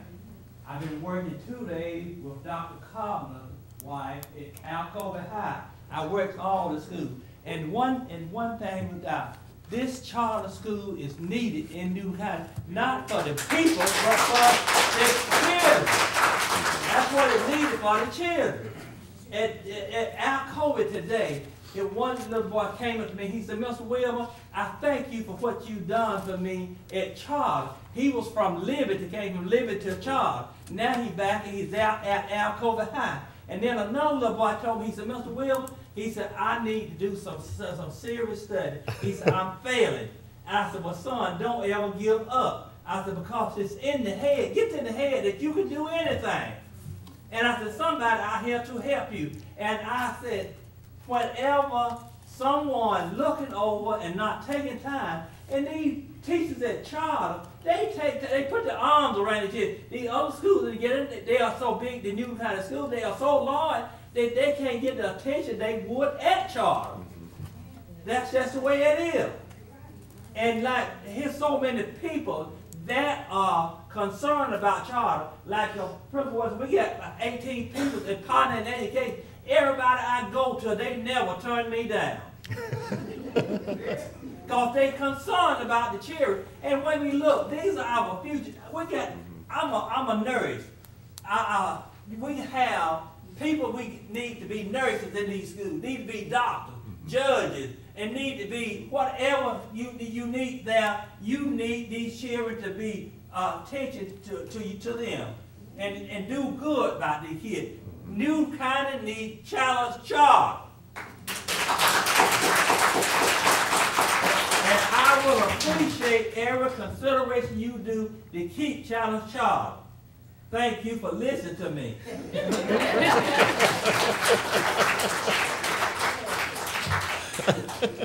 I do have some more questions. Go ahead. I'm sorry. I'm sorry. I'm trying to hurry. It helps me in my decision making. The recruitment process. So on the average for the past 5 years, there's been 100 to 138, I guess, students at the most.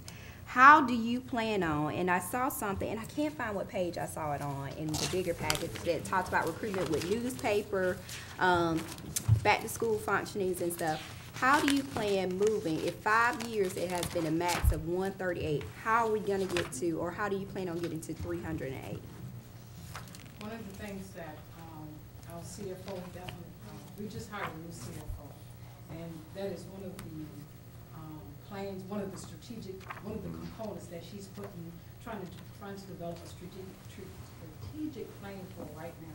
She's actually, as of today, was talking to our enrollment counselor, talking about promoting the school, advertising for the school.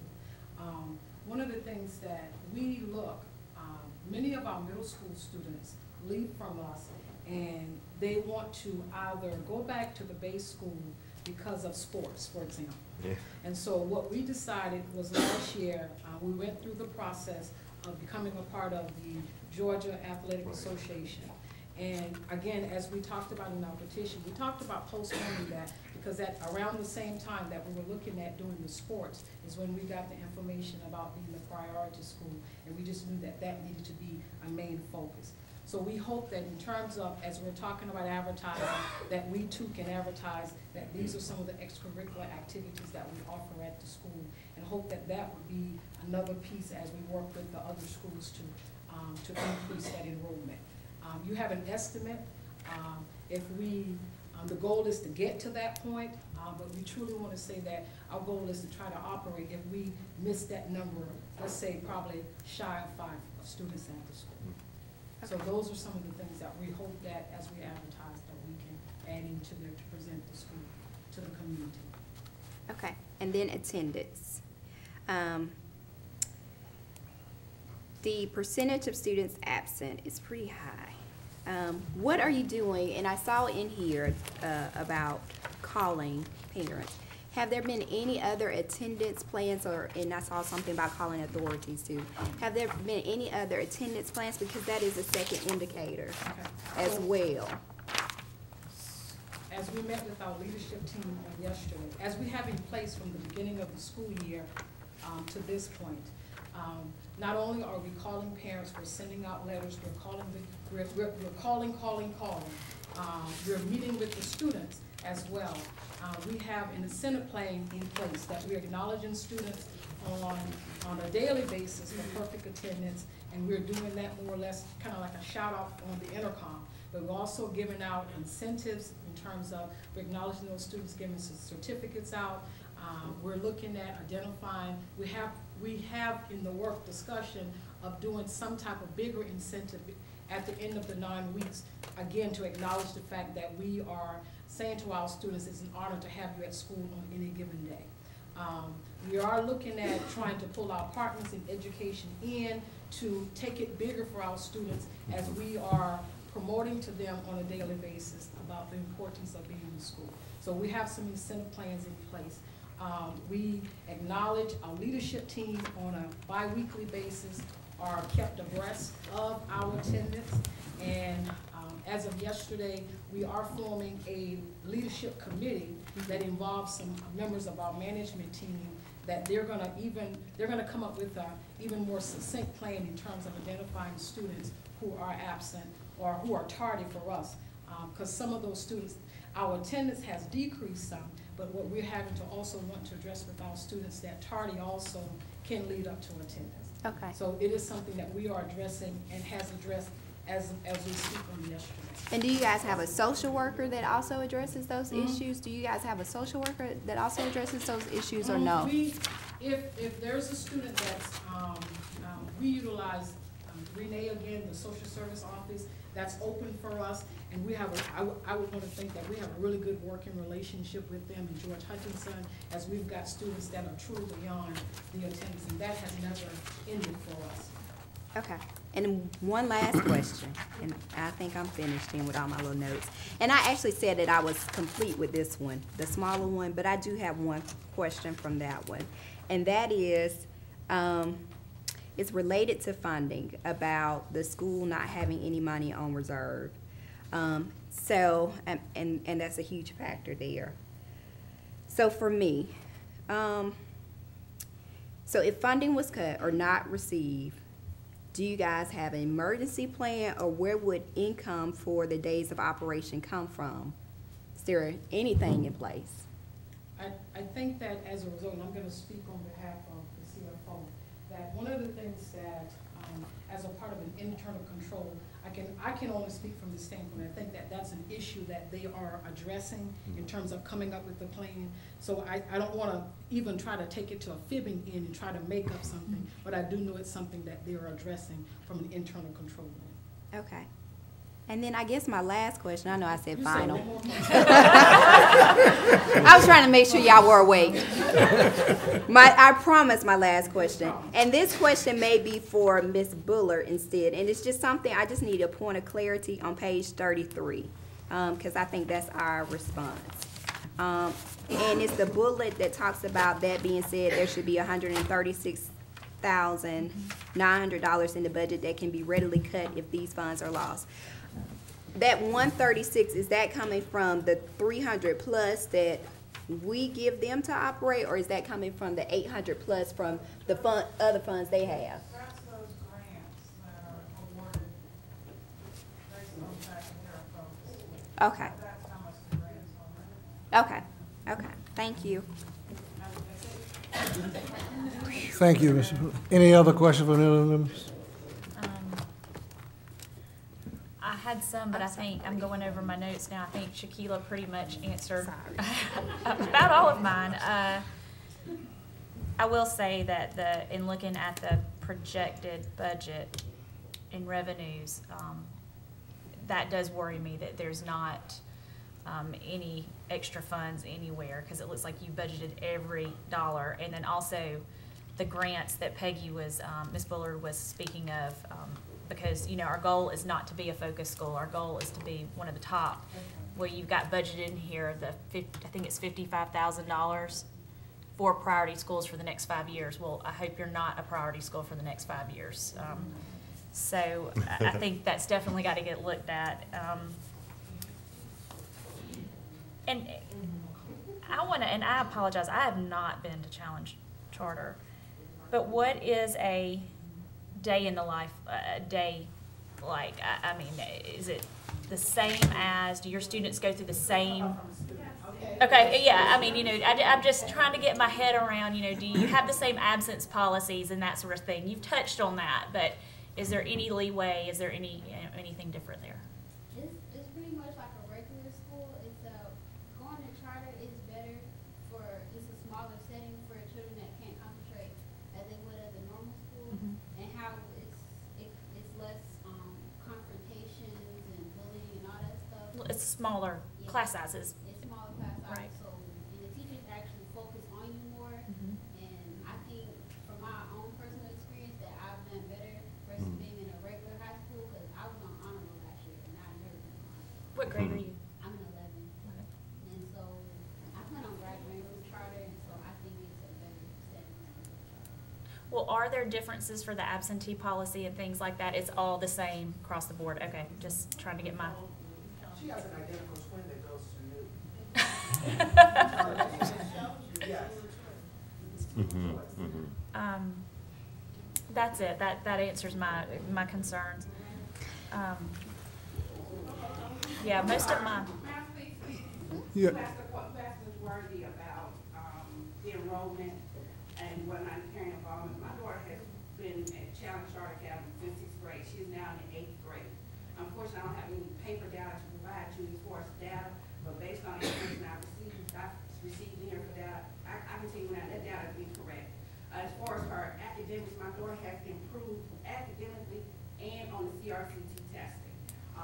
And I don't understand why, and as your answer your question as far as the movement program and enrollment, how to increase it, the one thing that we really need to do is get the negativity that CCA is such a bad school. It's a bad school. My daughter's not a bad student.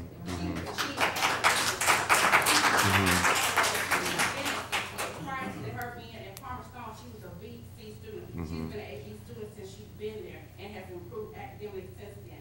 She's actually supposed to need to be in advanced science because that's how much she's improved at CCA. So to speak upon whether or not to make a decision whether or not CCA needs to be in Newton County, as a parent, I'm begging you, please do not, please continue to have CCA in Newton County. Let me ask a question. Let me ask a question of Ms. Fury based on, you were talking about a student maybe needing to be in advanced science. And let's say, for example, maybe there's not that class there. Are they allowed to take a segment elsewhere and come back, or?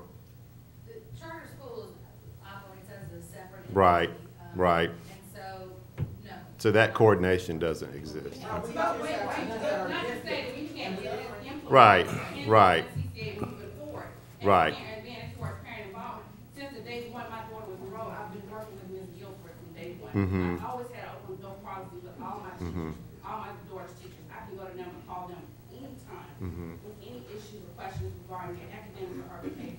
Right. No problem. I haven't had any issues where there was, I couldn't contact none of their teachers. So to say keep CCA, it'll be in the best interest of the county. But the main thing is we need to get the negativity that CCA is a bad school, because it's not. It's not. It's been very beneficial to my daughter. And I agree. We offer so much trust in our classrooms, comprised of, students who need additional assistance to gifted students. What we offer through our smaller classes are individualized instruction. We offer our students who would be normally lost in a larger classroom. We have the opportunity to know them. These students would normally hide, or allow their behavior to, speak for them. Well, and they'll tell you, students will say, you're here now. She's going to make sure you're taught. And so, because they know the expectations we have. As Ms. Worthy was talking about our certifications, we're certified in all of our content areas. At the middle school level, some of us in more than one content area. Middle school teachers, we are gifted and endorsed as well. So we're making sure that we're meeting and speaking to and teaching these students and giving our children everything that they need. So, thank you. Okay, the gentleman, I'm coming out of, I got homeschooled for 4 years, coming from elementary school. When I came to charter, I improved a whole lot.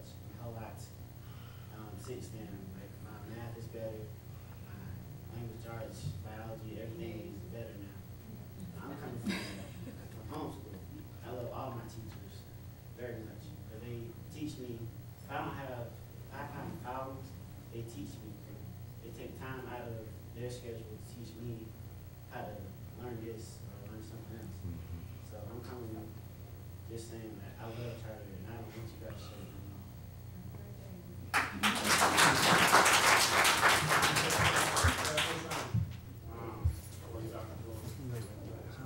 My daughter was part of the Challenge Charter last year. And bringing the Krista and looking for a school, we removed her from her, as you would say, core or base from Alcova. My daughter was an A student. When getting to Alcova, I noticed her grades began to slip. I only have one requirement, that's you go to school and get what you got to get. There there are some people that require less than a C, a B. I require nothing but an 80. When I challenge, as I challenge the teachers at Alcova, and Miss Design Brown or Carpenter now, she'll tell you I'm well known at Alcova. I challenge the teachers there, I challenge the teachers at Chandler Charter. And to answer a question earlier, a statement that was made earlier, when I went to move her away, I was taking her to Covington Christian Academy, I guess. But in the 3rd grade, the Christian had an incident. And their requirement note 0 tolerance. 3rd grade. When I got a record from here, oh, well, maybe you can take her somewhere. Did you know that there is another school, public school here in Newton County? No, I did not. And that's when I left then and went to Challenge Charter because it, I was told about it. I didn't know about it. And probably 85% of the other residents of Newton County probably do not know about it. Since being there, my daughter's problem is, oh, they say you go to a second chart. Let me give you some instances that you can look and mark my word here tonight. My daughter will be the recipient of the whole scholarship, even though it's only 3.7, and she is at Challenge Charter. Even though a lot of parents here still think it's 3.0, but it's 3.7. She will be an honor. She is an honor now. Things that she has done, she was a part of the youth leadership last year. Would she have gotten that opportunity at Alcoa? I don't know, don't even care. She is a part of the student council. She did kind of help to push to get it started. That's what they have there. They have very limited things. They're working on doing their own little yearbook. Yeah, you're right, and you're right. There is no funding. How you gonna do it? Well, as parents, we have to do it. Exactly. If you won't do it, we have to do it. And we will. And we will. Exactly. They want the same things as everybody else. Unfortunately, at this present time, the school is so small that it's like a minute that you don't even know about. In the future, it probably will be a recognition. I pray, it is my prayer, that it does continue to go on. But there will be, and there are some students that are coming up and out of there because they will be recognized here in this county, here in this state, and here in this United States. You will see those names. Keep the roster of what you have now. Now, we're talking last year, yes, she did very well. Did she make the All-A? No, she did. But she's on that way. She's on that path. And there are other students. As far as the school, sorry to take so long. With her being a gifted student, I challenge Charter. If you can't keep her here, if you cannot challenge her, then I got to take her away from there. You scored A in forensic science? Is that in? Thank you. Some of the courses were not. She says I better. Some of the courses were not even offered. When I challenged, and Ms. Worthy tell you, I challenged Ms. Worthy and I challenged the teachers. I said, look, she's already taken this. If you're not offering it, then we need to step up. Their turn to me was with Mr. Rouser, we would check. We got a little bit of funding left over here. We can get this course here. That's for not only for the Crystal, but she'll be the model for the next couple of classes coming through. So that's the bending and the little flexibility that they have. Now, it's on you to make your decision, do what you gotta do. Sorry, I take up your time. But there are some students that are good and bad and all. It's what we require of our students. It's what the teachers and administrative staff require of the students. And one thing I did like that really did attract me to Challenge, once I did meet them, there was something that was said. The principal knows every student by name. The principal requires for every teacher to know every student by name. That means a lot. That's old school. And I'm old school. We'll hear from one more, then we'll get back to our routines. One more. I have been going to charter for a while now, and this school has helped me tremendously. I started out at public school, and I just slipped right through. They didn't keep me up with every other student, but then I transferred to charter. I wanted to because I needed to get better, and I thought it would make me get better. And once I started going to charter, I had made at public school mostly all F's. The only class I was passing was gym, and I started going to charter, and my grades started to go up and started to go up. And now I'm not saying I'm a straight A student, because Lord knows I ain't. But I am passing everything, and I have been doing my best. And the teachers, they know me. And like in public school, I go in and I could be like have a bad day, and like they wouldn't even like they wouldn't care. They just go on their lesson, do their own thing. But charter, I'll get asked like out in the hall, are you okay? Like they actually care about me as me as a person, as a student, not as like just somebody from the class people who has to be there. They actually care about me and want me to get better. And that I hope y'all can keep going, because it has made such a good impact in my life. Thank you very much. Any other questions from the board members? I would like to ask one. Do you have a cost per student?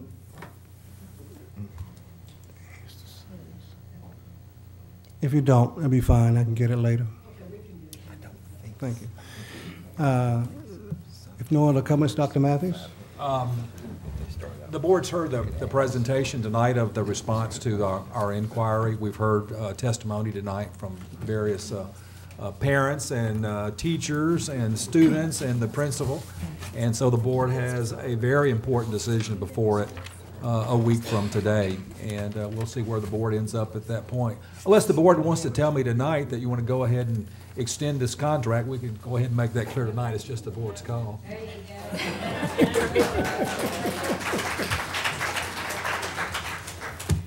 Well, I guess we'll bring this special call meeting to an end. Mr. Chair, I think one of the board members wanted Tom had a to say recreation something. department, and we're also in a partnership with a Challenge Charter School, and have been for a while. I've had an opportunity to serve on the board for about 4 years, and I've seen the challenges, and I've seen the day-to-day operation, and I know how hard they work. But I've seen the fact that the obstacles that you talk about, how they're overcoming these obstacles and working towards that common goal. And I challenge you as a board to listen to what you heard tonight. One of the things the questions and the answers that was going on throughout the book and stuff, one thing I think you failed to realize, it is a choice. You didn't know that. You knew that. You know that now. So, I ask you as a citizen, let's get out of it. Let's keep this charter challenge. Got me to go. Thank you very much.